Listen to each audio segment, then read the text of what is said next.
اللہ کی رضا پر راضی رہنا، جو کچھ ہو رہا ہے اللہ کی مرضی سے ہو رہا ہے۔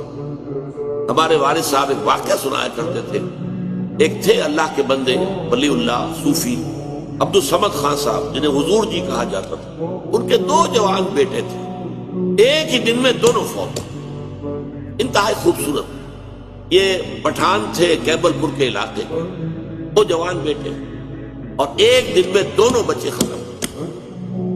ہمارے والد صاحب بتاتے تھے کہ میں چشمدید گواہ ہوں کہ جب لوگ گئے ہیں، میں بھی گیا ہوں، میں نے دیکھا کہ حضرت جی عبدالصمد خان صاحب رحمت اللہ علیہ، ان کے چہرے پر ملال کا کوئی اثر نہیں۔ لوگ کہتے تھے حضور بڑا افسوس ہے۔ بھائی افسوس کا ہے، اللہ کا مال تھا، اللہ نے لے لیا۔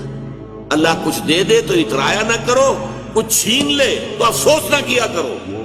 اللہ نے چھینا ہے، کوئی حکمت ہو۔